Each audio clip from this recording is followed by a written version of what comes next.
This episode of Twin Cities Trekkies is brought to you by Anchor. If you haven't heard about Anchor before, let me explain. First of all, it's free. There are creation tools that help you to record and edit your podcast right from your phone or computer. You can easily make money from your podcast with no minimum listenership required. They'll also help you to distribute your podcast so it can be heard on many different platforms, such as Spotify and Apple Podcasts. It's all you need in one place. Download the free Anchor app or go to anchor.fm to get started.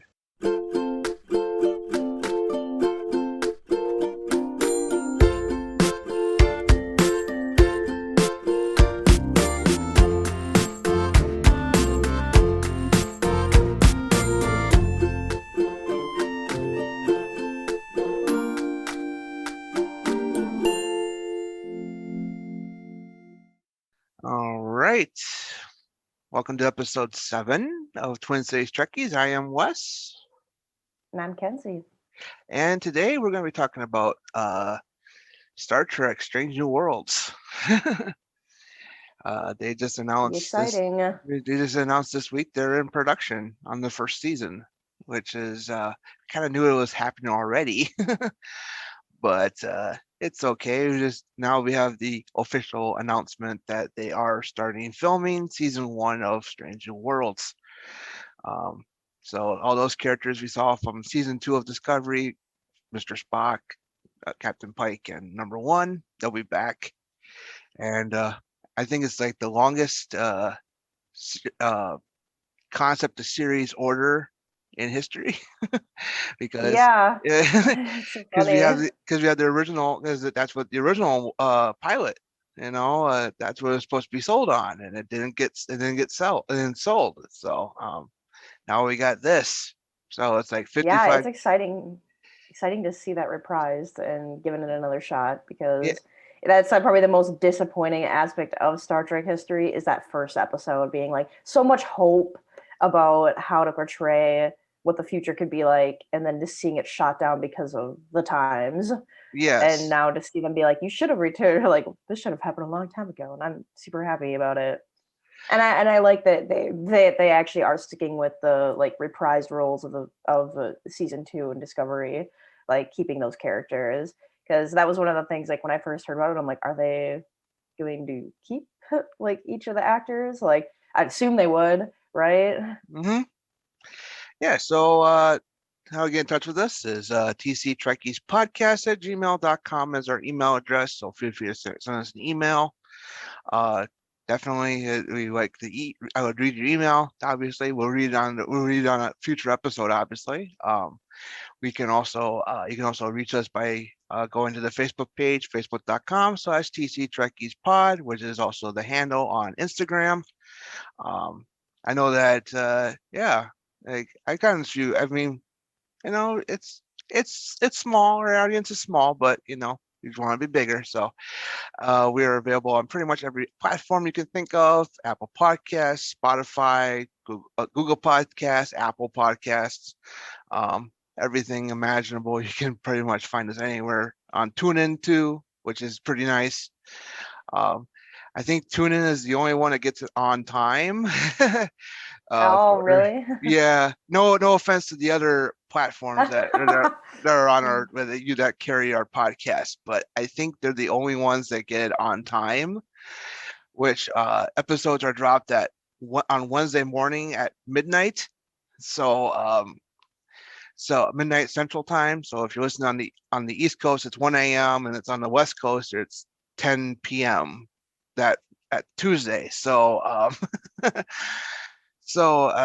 think TuneIn is the only one who gets it on time. So which is okay, and stuff like that. I'm trying to get paid for this, but it's kind of a little difficult right now. We have a sponsor, it's Anchor, who hosts the podcast, so it's kind of a little hard trying to get that monetization started because I had actually done a previous podcast where I got when I set up a account for it, and it was just and I'm trying to get that deactivated. So this podcast can be the one that gets money and stuff like that. It's really confusing, but hopefully it'll be cleared up in the next few weeks or so.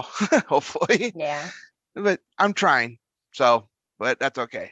But yeah. So please keep in mind that any feedback you do comment, maybe use in the future episode of this podcast.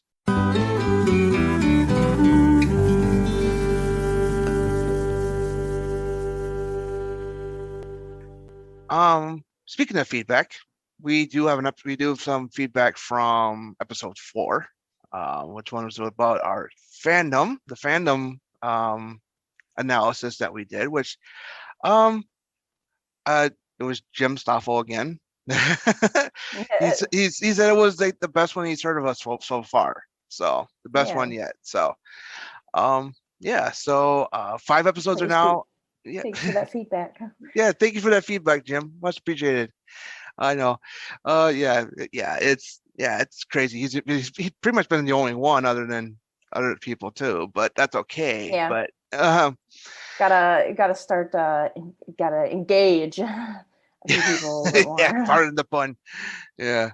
Part of the fun. Yeah, gotta engage with people. Which is okay. It's perfectly fine. But yeah, come on.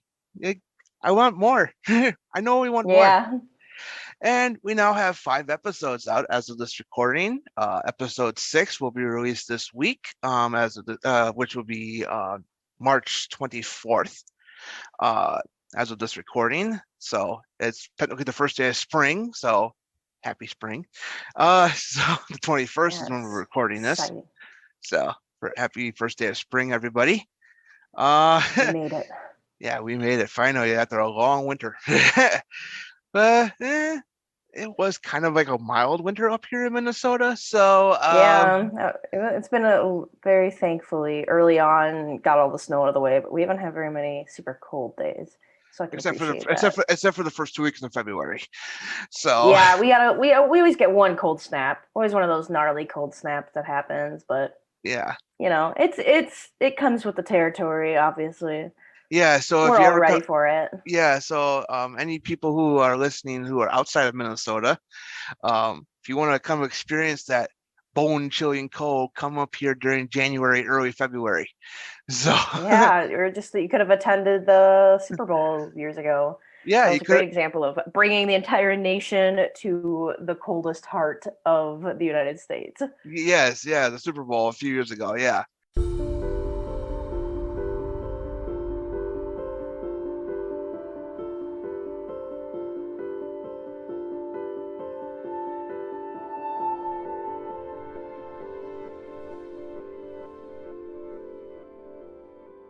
Anyway, let's talk about Strange New Worlds.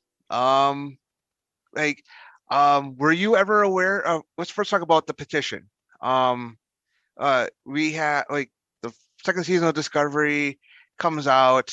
It's well received by the fans as well as people who were kind of like iffy on the first season, but then they came back for season 2, found out that there's the Enterprise. Here is Captain Pike. Here is Mr. Spock, Mr. Number One. They were well received. All 3 characters were, especially Anson Mount playing Captain Pike, who was in the entire season. Yep. And everyone praised his acting because he pretty much looked like Jeffrey Hunter did in the first pilot. And he's definitely like a spot on choice. Yeah, yes, definitely. Yeah. Like before he was on Star Trek, he was on Hell on Wheels with a former Star Trek alumnus, Cole Meany. Yeah, he was in that show with him. I never saw Hell on Wheels. I had actually never heard of Anson Mount before he was announced as as Captain Pike. But it was a spot on. Like I saw when his first picture showed up, and I was like, yeah, they picked someone who seeing him in that yellow uniform. I'm like, man. I'm like, yeah, he looks just like him. I'm like, that's awesome. It looked exactly like Jeffrey Hunter. So, and it was like, who else was? Oh yeah, what was surprising to me is that when they had announced these casting decisions, which was back at San Diego Comic-Con back in 2018, they had also announced it was going to be Rebecca Romain as number one. She had been a model, but also an actress as well. She had been in a few films, most notably as Mystique in the first few Yep. X-Men films. Um, Now it's been taken over. It was taken over by Jennifer Lawrence a few years later. Yep. But yeah, but she was the first Mystique in the first film in the first few films. Um, I thought that was an interesting choice. It was a Seeing kind of her in surprise. full makeup and everything Yeah, definitely got it yeah, down. and it's kind of crazy that she normally has blonde hair. They had to dye her Yeah. hair black for Yeah, Discovery, that super dark brown. the dark brown hair, and it's kind of, or maybe she's wearing a wig. I don't know, but who knows? But They have that retro future original series ladies vibe going on pretty well. yeah, so they try to match up what um what they looked like before in the cage, which was the only reference we get in the original timeline is when we get to see them is in the cage, and then Christopher Pike in the menagerie two-parter back in season one of the original series. Uh, and stuff like that. And also we got this was a surprising casting too. We didn't know until later on, Ethan Peck playing Mr. Spock. Yeah, um, that was a kind of an exciting thing to see because I mean we've had two people I mean mainly play Spock, and Zachary Quinto was like a super good mhm, replacement for Leonard Nimoy playing like young Spock. So it's yeah. really cool to see that Ethan Peck was announced, and then actually just seeing him, you're like, yeah, I could see it work. Like, What I thought was really cool is that Kurtzman and Heather Caden, the two people behind Secret Hideout, which produces Discovery. That's his production company, Secret Hideout. Um, they went to the Nimoy family, so they went to like Adam, his son, Leonard's son Adam, his daughter Julie, um, and his widow Susan Bay Nimoy, and Terry Farrell, obviously, which would have been his daughter-in-law.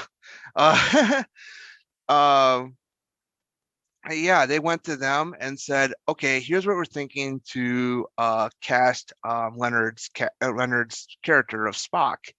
We're thinking about casting this actor named Ethan Peck. Are you on board with this?" And they probably showed them footage of what he had been in before. He had only been in a few films, kind of low budget films that like flew under the radar, but he pretty much they pretty much got they knew about it before we knew it. Uh, yeah, I remember Terry Farrell on Twitter had said, I had to keep my mouth shut for a few months about this, but I am totally on board with this casting. So um so it was like I'm glad that they were consulted. I am very happy that the Nimoy family was very consulted on the casting of Ethan Peck, which is kind of cool that he has lineage dating back to Gregory Peck, yeah. I was like having Gregory Peck as your your like grandfather. grandfather. It's pretty intense. I'm like, that's a pretty good like one of the best like male actors of the 20th century, just casually as your grandpa. Yes, definitely, especially because Gregory Peck is obviously was best known for playing Atticus Finch in the Yep. film adaptation of To Kill a Mockingbird, which, by the way, is one of my favorite films uh, of all time. I had read the book when I was in high school. I actually did it for English class in high school. Then I get to see the movie, and I enjoy both the book and the film. So, Yes. and that film is full of former old Star Trek alumni too, like actors like Paul Fix, who was in the second pilot, um, William Wyndham, Commodore Decker in the Doomsday Machine, Brock Peters, obviously. Brock Peters, obviously as the accused man. So so it's full of that alumni. You see the original, you watch the original series, and you watch To Kill a Mockingbird, go like, hey, You're I like, know that wow, from hey. I know that from there. It's like, yeah, yeah. So yeah, definitely, it was great casting all around, and now we got five more actors who were cast, relatively unknowns, which is a good thing, in my opinion. Um, Yeah. like we don't want. I mean, granted, I would like to see, like, you know, um, you know, if it happened, you have, like, George Takei as an admiral or something, Yeah. because he's still acting. Um, and I know the other ones are semi-retired, but William Shatner is still acting and whatnot. But I really don't want him in Strange New Worlds, obviously. Yeah. So, but maybe he would play, if the money was ponied up They for can him cut to, in like, they can cut him in from old episodes. yeah, or something like that, Or or just pull in Chris Pine maybe. yeah, Chris Pine. Yeah, but I don't think he'd be willing to do a TV role for, because he's, Yeah. better, he's better known as a film actor rather than a TV actor now, because Yeah. with Wonder Woman and stuff Just like make it that. a really big hit, drawn out. They can just redo the first original series pilot episode, The Cage, and be like, "There is the pilot." Just redo it shot for shot. Yeah, it's kind of funny. We don't know when the series will start. In terms of the timeline, it could happen before the like after Discovery went to the future and was classified as destroyed, according to the official records of the time, um, which I thought was really stupid, in my Yeah. opinion.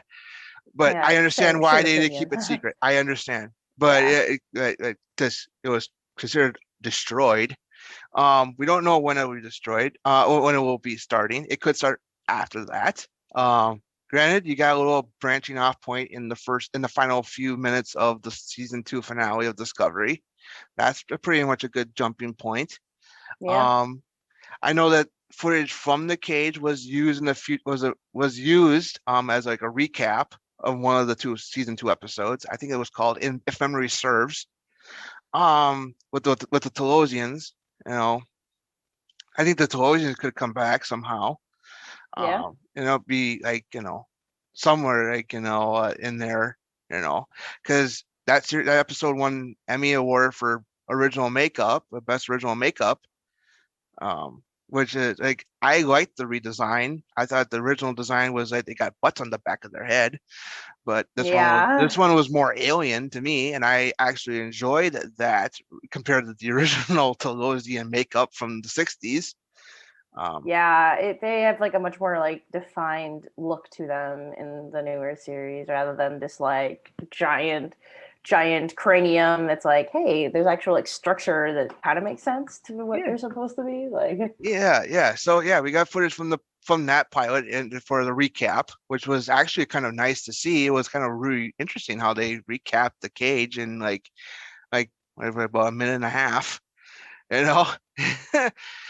Yeah, so I think they have come out with some things that are, like, they want to do for the show. I know that Akiva Goldsman, who was also a producer on Picard, mm-hmm. had said, like, they had written the pilot already for Strange New Worlds, but I think before it was announced and stuff like that. Were you ever aware if I'm going to backtrack a little bit. Were you ever aware of the petition on change.org about it? I had heard about it because like if they around the time like they were addressing it even at like the Comic-Con and stuff during then because people were like pushing to have more like to have screen time for Pike as well. Like everyone wanted to hear more history about that. And like I just assumed that it's like they're never gonna like listen. But they did listen to the fans. Yeah. I had signed that petition, and I had been a part of a couple of Star Trek related groups about, like, we need Star Trek Pike. Uh, that's what we all wanted the title to be, because we were thinking, okay, it's not going to be called this other thing. Could be what would you like the title to be and stuff like that. A lot of people said, let's call it Star Trek Pike. Obviously, that changed when the announcement came during the height of COVID last year. It was going to be called Strange New Worlds, which is taken right straight from the monologue for the Enterprise, to explore strange new worlds. I thought that was a great title. That's actually a better title than I would have thought of, for a Pike centered show. Um, I think it's a great way. I would have thought of like Early Voyages, but that's always been taken by Yeah. that was already taken by a comic book series in the 90s. So, but I think it's a great title, Strange New Yeah. Worlds. I like Um, it. It's like it's such a big slogan to Star Trek, and I think it's a great way to start it off because that's the whole point. It's those origin stories. It is Strange New Worlds. hmm And And I'm I just think, excited for more screen time for Pike because the way I remember Pike, besides like seeing the pilot episode later on in life, is seeing him in the menagerie where he's just like in that box doing yes or no questions, and I'm like, who yeah, is this? And my dad's explaining this whole backstory of who he actually is, and I'm like, it's interesting. There's so much backstory for this character, but this is well all they have, you know? yeah, exactly. And we did get Christopher Pike in the first two Kelvin timeline JJ verse films, Yep. and he was sad. He was great in the first one, and then the second one, he's barely there, and he dies. So Yeah. he's killed viciously by Khan. At hmm that time, John Harrison, but Yes. but I think I think that's one of my hopes for Strange New Worlds, is because during the second season of Discovery, we learned a lot more about Captain Pike than we had ever learned before, especially in the prime timeline, Christopher Pike, because his story is largely unexplored. Um, Yeah. I mean, from the pilot, you see him as a very tired, very, I want to retire phase from Starfleet, to like, you know, this this little assignment with Discovery, Yeah. and finding out his fate from the time crystals on hmm Boreth, which, by the way, that scene was played phenomenally. It was scary. I think the scare factor succeeded. Um, we actually got to see we knew what happened to him. It was like a baffle plate rupture on a J-class starship. Yeah. Um, and we actually got to see it for the first time ever in Star Trek, what it actually Yeah. caused him to be in that wheelchair. And he was very scared about that. And you go like, do I really want to, like, I bet you that's gonna have a pall over his character. Um, like, what does he do to, like, he knows his fate. What do you do? What do you do? I'm thinking that something's gonna be talking about with that. How, Yeah. yeah, like, it's gonna be kind of interesting to see how that plays out, now knowing that his fate as fleet captain is gonna be in a wheelchair where he Yeah. can barely talk. And he can't talk at all. Yeah. So Just only yes or no. Living in a highly futuristic future, and he can only answer yes or no. yeah, exactly. So I don't know, but that's one of my interesting things to Yeah. see as the series progresses. Is, I'm hoping to see a lot more focus on exploration, which yeah, they I had, yeah, with that title, I really hope they do because that was the same time with Discovery too, because Discovery implies exploration as well, but it's definitely not nearly as focused on that. But I would assume like being it's like this is literally the beginning, this is starting off. This is the story of why we explore strange new worlds. exactly. And I thought, I learned a lot more about Captain Pike than I have ever learned before. And I think, his story, like I said, largely unexplored. How does he get from being Captain Enterprise? Because we know at the end of the series, he's going to be turning over the keys, literally, not literally, but transfer command from being to be a fleet captain and transferring command of the Enterprise to James T. Kirk. Yeah. That's what's going to happen at the end of the show, whenever that will be. Hopefully, it will be years down the road. But we'll get to see that happen. We'll get to see him being fleet captain eventually and turn over the keys. But we get to see a lot more things beforehand. Like how does with everything else, how does he like how does he explore this? How does he explore the quadrant?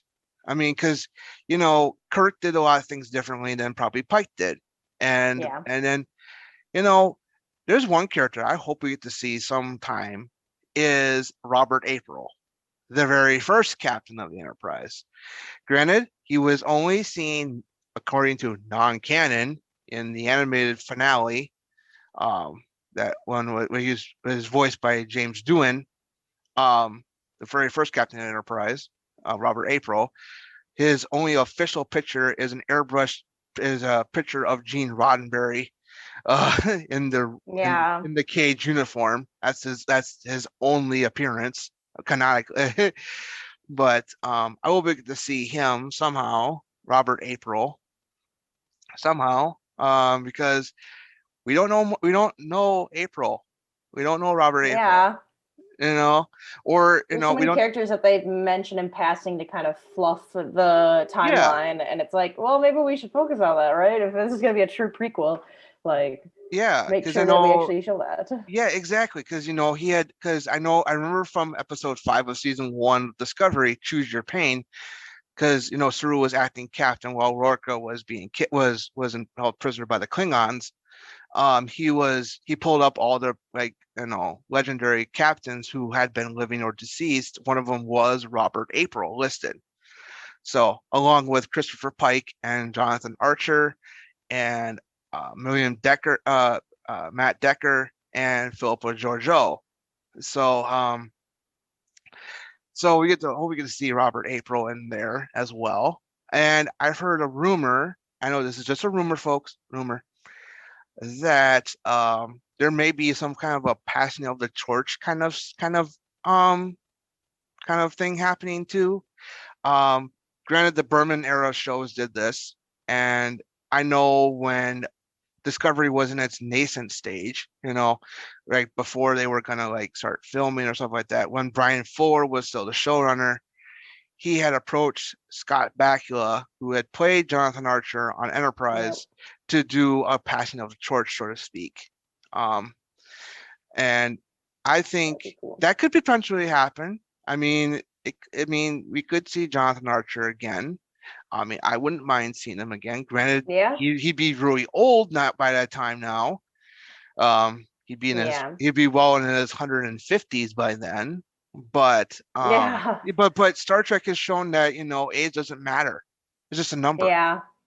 Because because we had Scotty, who was in the Next Generation. He had been over 100 years old, but he had been 75 years in a transporter. So Yeah. it's like We can make it work.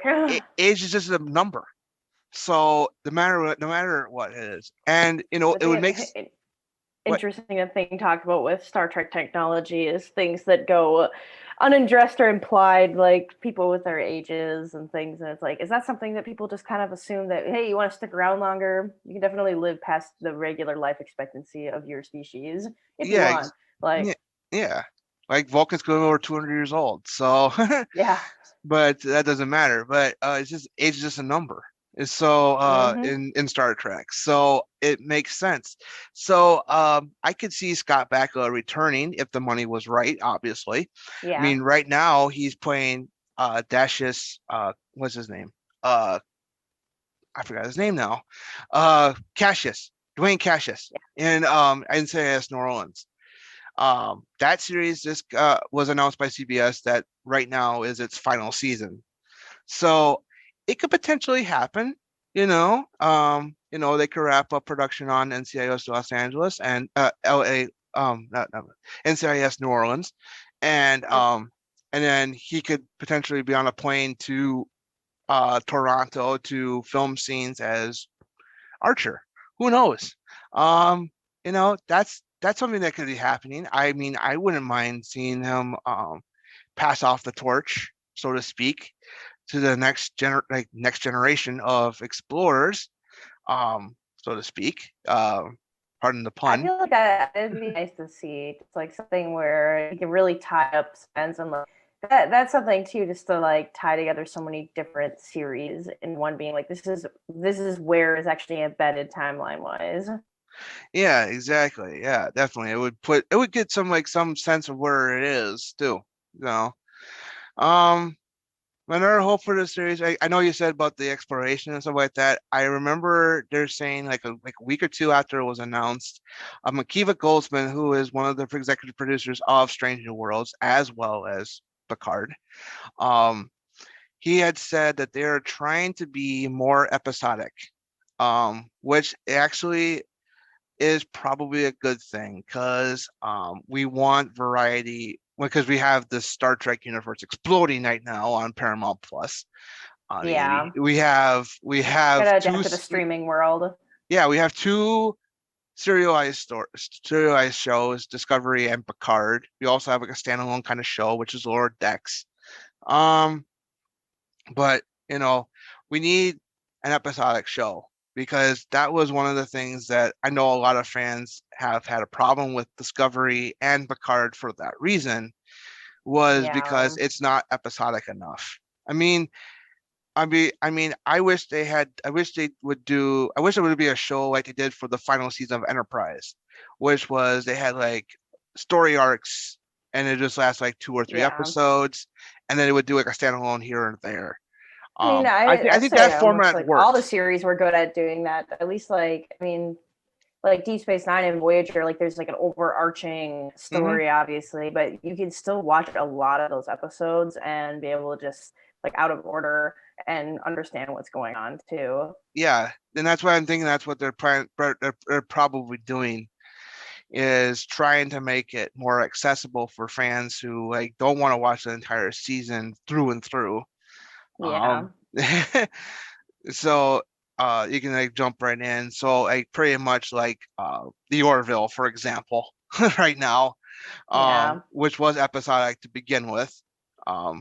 I mean, I enjoy the Orville. I can't wait for it to come Yeah, back. same. I love I the Orville. I can't wait to come. I can't wait for it to come back later this year on Hulu, um, which is now a Hulu original.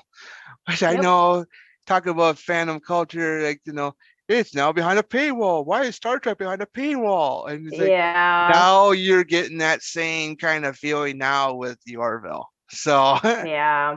I know it's like, you know, shut up. It happens. I feel like it's just kind of the inevitability of modern television. It's Yeah, just things are going to be owned by certain corporate entities that want to produce the show. In order for them to upkeep that, they got to charge people. And so if they're not getting it over cable and getting money from like hosting it through ads and stuff with cable companies, then most no, people are going to have to pay to provide streaming services. yes, definitely. So, um, I wanna move on to our hopes and dreams for this show. I'm hoping we get two Yep. parters. Yeah, I Like love two-part episodes. yeah, like I'm hoping that we get a cliffhanger ending. You know, kind of like you would think that Discovery, okay, kind of like the end of Discovery season one is kind of a cliffhanger because the Enterprise shows up for no reason. Yeah. But then you get the reason why a year later when it comes back. But and then Yeah. you spend an entire year trying to figure out why is the Enterprise there and such like that. Well, and then it slowly gets revealed over like Comic Cons and conventions and stuff like that. Like what's going on? We get trailers and that kind of thing. And then we get to know what's going on. But Yeah. but I just want like a cliffhanger ending that is on par with Best of Both Worlds. Yeah. Like you know, I think Best of Both Worlds is the ultimate two-part episode of Star Trek ever, mainly because in 1990, like, the third season of Star Trek TNG ends, and we go like Mr. Wolf, fire, and that's it. we don't know what's going to happen. We didn't know. Yeah. I mean, fans in the 90s, I mean, especially those who were conscious and, aware of what's going on, was going like, I heard stories that it was crazy that summer of 1990 when Best of Both Worlds Part 1 had aired. It feels like a movie, like it's just so cinematic and it's such a big deal to leave it at that. Yeah, and you go like, and that's what I'm hoping for is like, like an episode that is like that, like a season finale that like leaves you going like, oh, I want more. I mean, what's Yeah. gonna happen? I don't. I mean, it was kind of like I want that kind of excitement happening again for Star Trek because it's Mm-hmm. been over 25. It's been over 30 years since it first aired, Best of Both Worlds, and I'm going like, I want that again. I want that excitement again because that's what I've heard. It was like the Yeah. cast. I mean, like from what I understand, like I remember this one story that was on like one of the Blu-ray sets. I have all 7 seasons on Blu-ray, so of Next Generation. And I remember one of the documentaries about that, like Patrick Stewart was in California that's during that summer before they went back to start shooting season 4. He was at a stop or something like that, and this family who pulled up right outside him opened their window and they recognized him and they said, "You have ruined our summer."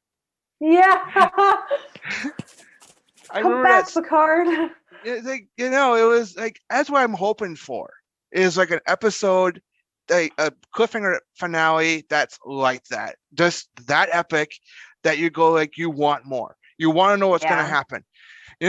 I guess that was crazy in 1990. A lot of fans were speculating like, what's going to happen? I guess there were during production of part 2, there was like false pages inserted in their scripts. Like for example, the entire Oh, assimilation I of didn't know of that. Picard. Yeah, yeah. This is something I learned actually.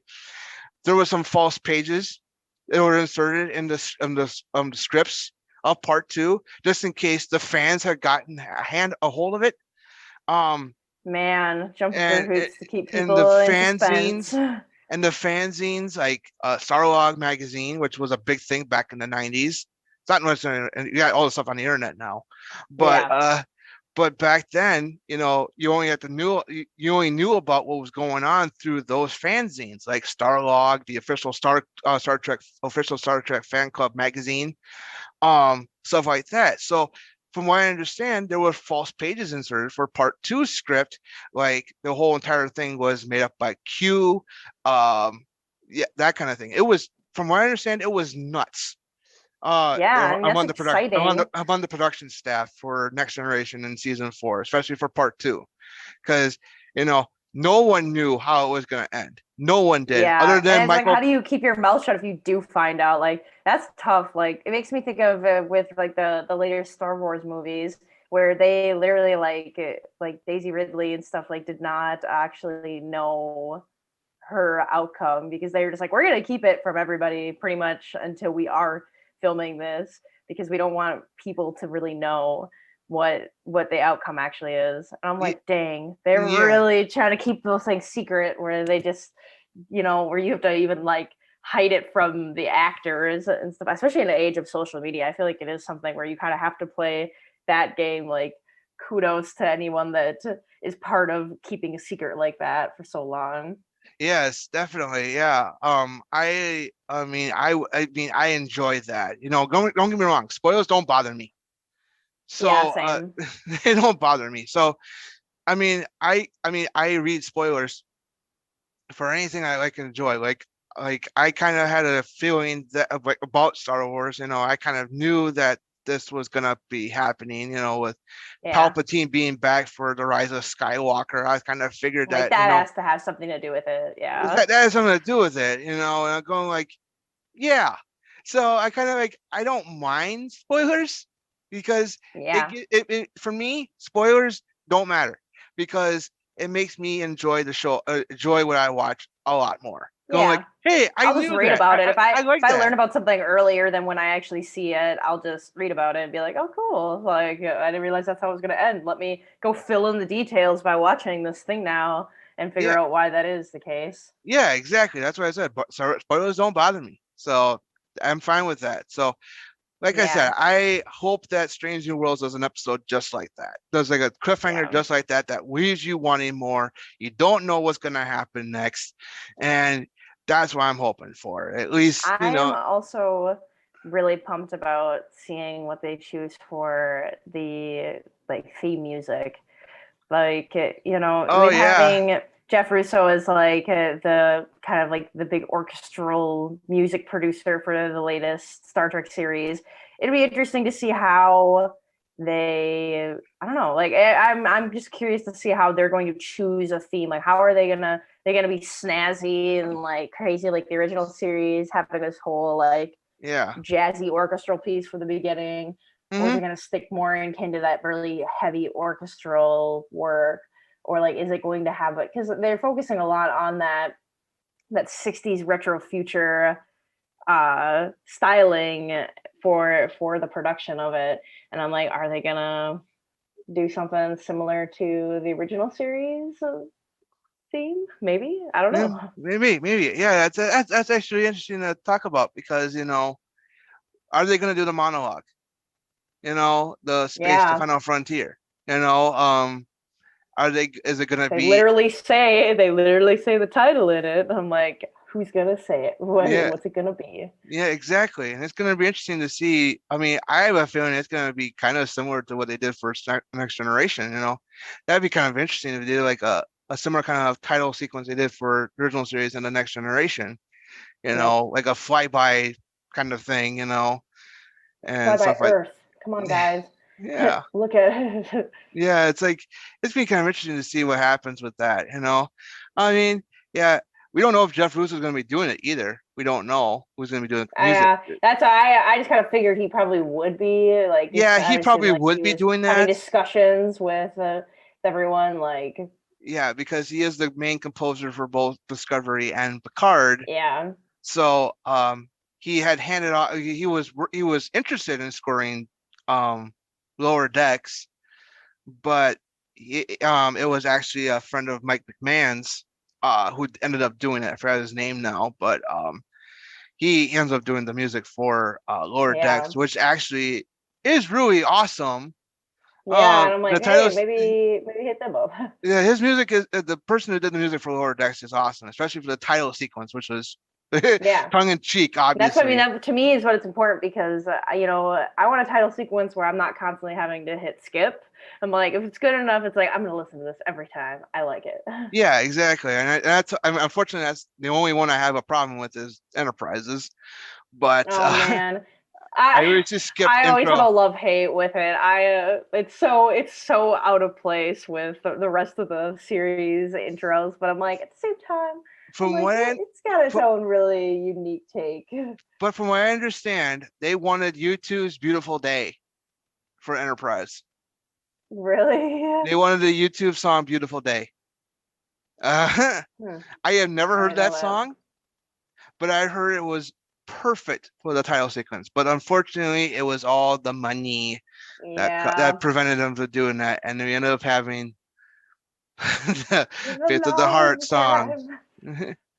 I mean, I don't mind the images. Yeah, I love it works the whole perfect. Sequence. If you put music over it, and I'm sure people have done it themselves, like edited, like made their own edit of like what the song should be with the inspirational beginning. So I'm like, what an amazing intro.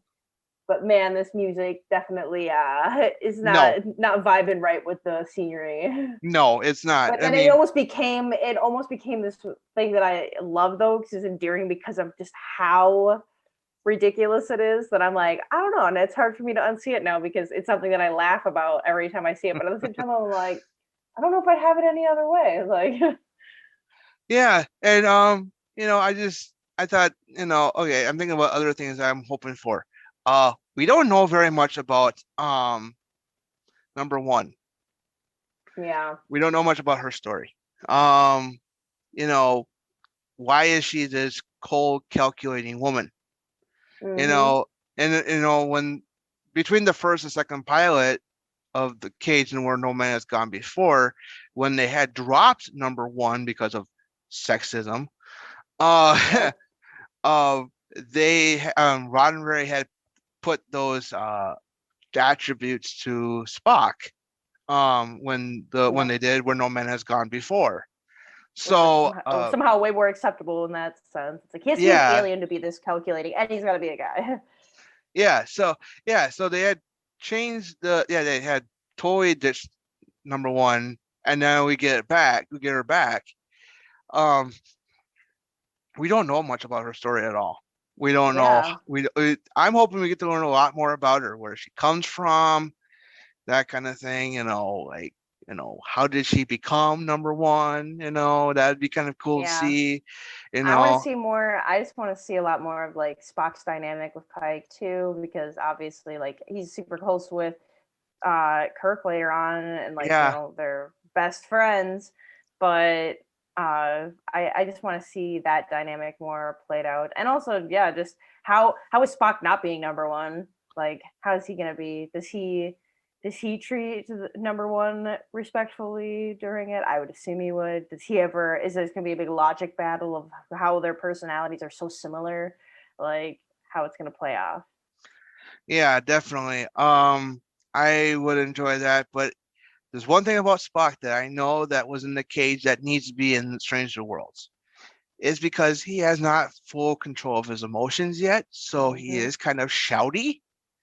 I I know that Nimoy had done it just to bounce off of Jeffrey Hunter. I know that he had tried because Jeffrey Hunter was kind of like a deadpan character. The way he played Pike in the cage was kind of like deadpan, unemotional.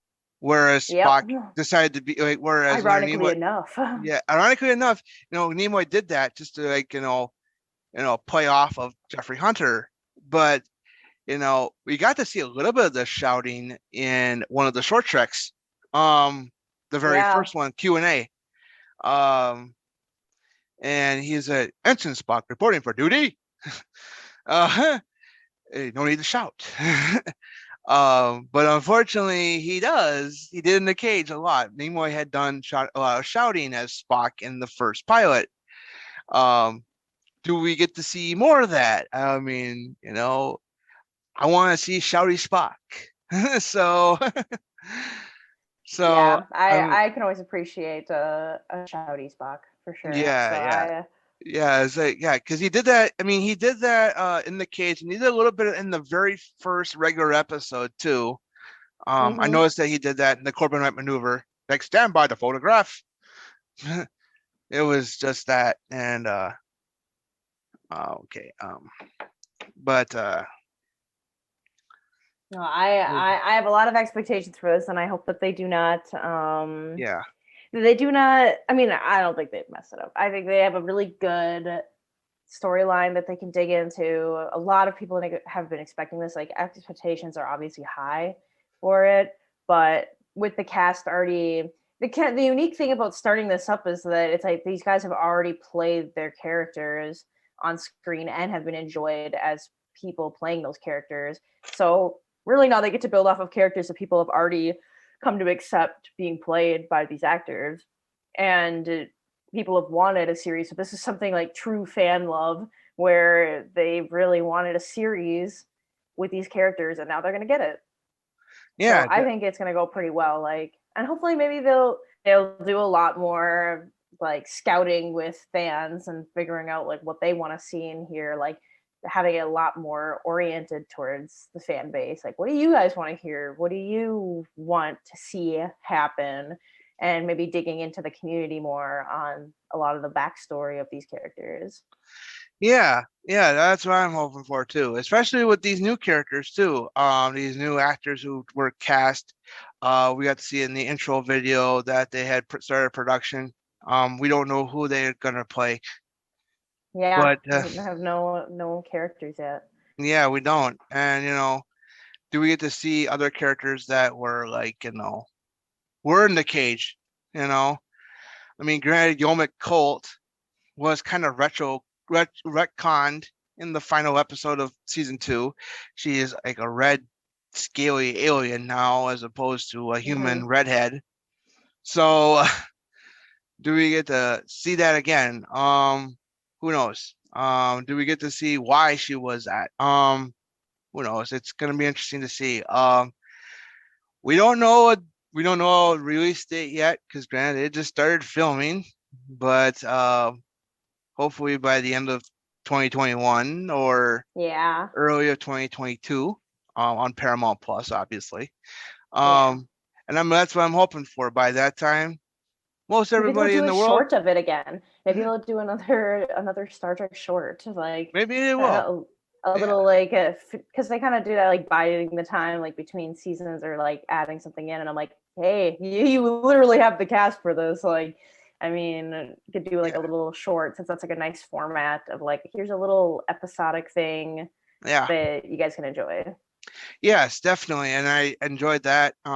They probably will. Who knows? I mean, they haven't. Paramount Plus hasn't ordered more episodes of that yet, but we only got 6 episodes over. Not six, like 10 episodes over 2 seasons. I mean, I know that they want to do. I know that one of the formats for the short treks that Kurtzman wants to do is a black and white one, and I know Garrett Long and Robert Duncan McNeil got wind of that, and they say, let's try Captain Proton. So with that, so that could happen. I mean, they both live in Canada now, so both McNeil and Long. So they both live in Canada now. But definitely, it would be interesting to see if they were to do another short trek prequel to Strange New Worlds, because obviously right now with COVID around, they haven't really done anything other than doing the productions at a really slower pace, which is good.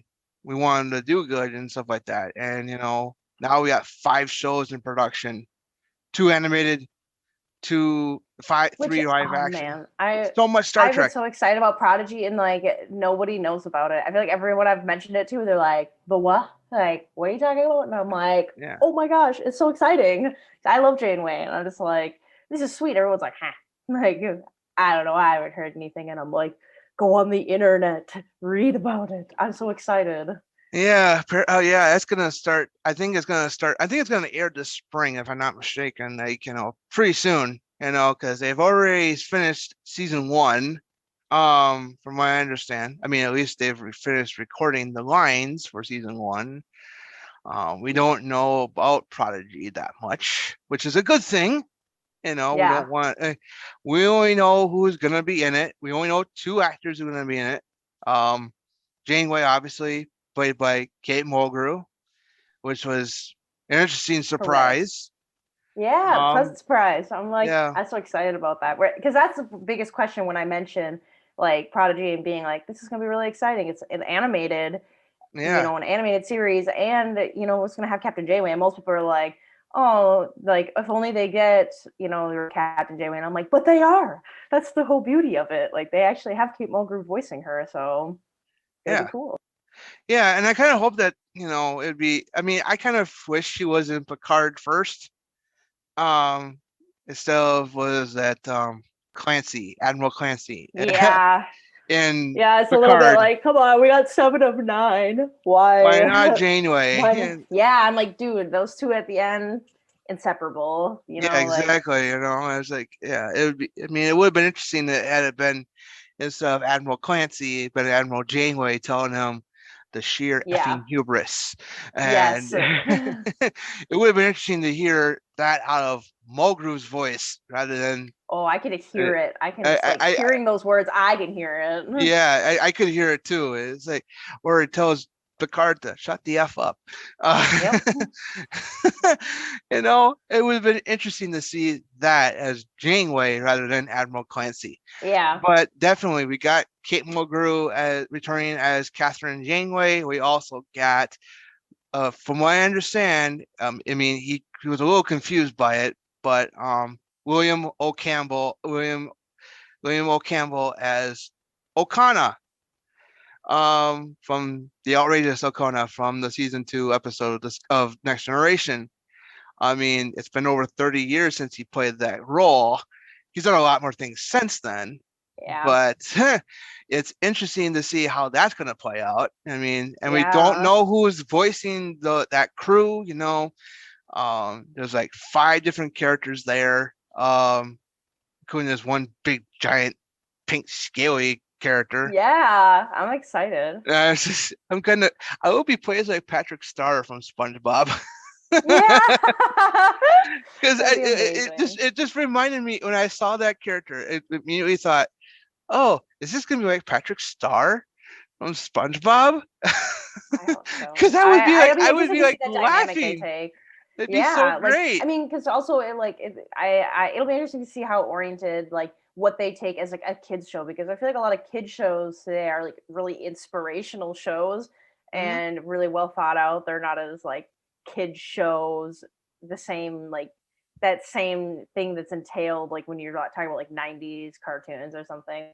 It really depends, and I feel like either it'll be really inspirational or they might take it and run with like a little more of a funny like comical sense. But it'll be really interesting to see, because I mean we haven't had like a kids Star Trek show, and I don't think a lot of kids are exposed to Star Trek without just watching series Hmm. that exist, like all the original series, and like seeing it on TV, and just growing up with knowing those iconic captains.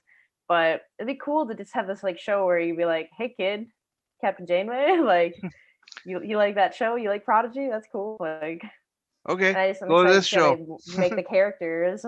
Yeah, Yeah, I'd be like, hey, guess I got news for you, kid. yeah. Go watch There's a whole Voyager. series about her. Yeah, go watch Voyager. Yeah, I'm like, what a Yeah, great way to get kids into Star Trek. yeah. I think it's a great idea. And we got more coming. Down the pipeline. We don't know when, but Down the Pike line? I'm like, pipeline. I'm just kidding. The Pike line. Oh yeah, let's call it the pipeline. There you go. The It's the Pike pipeline. line. Yeah, definitely. So, yeah, so I know I'm excited about Strange New Worlds. I'm looking forward to seeing it. I know I am very much. Um, Maybe because I like every other Star Trek show out there. Yeah. I mean, it You'll get to doesn't. disappoint me, the Star Trek universe. Keep it Yeah, up. yeah, and it really doesn't matter about the way things look. I know, granted, they had a little bit crazy when it came to them showing up. Like the Enterprise didn't look right, that kind of thing. Who knows? Yeah. It could change to what it looks like in the original series before the end of the show. Who knows? Yeah.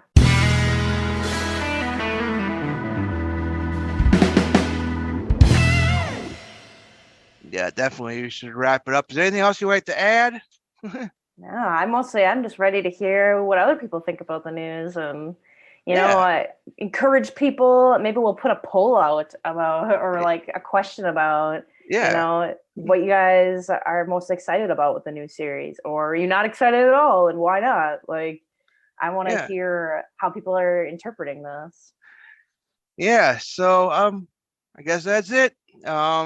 Episode 8 next week. Talking about tribbles, I guess. Uh, Heck yeah. yeah. So until next time, take care and live long and prosper. Live long and prosper.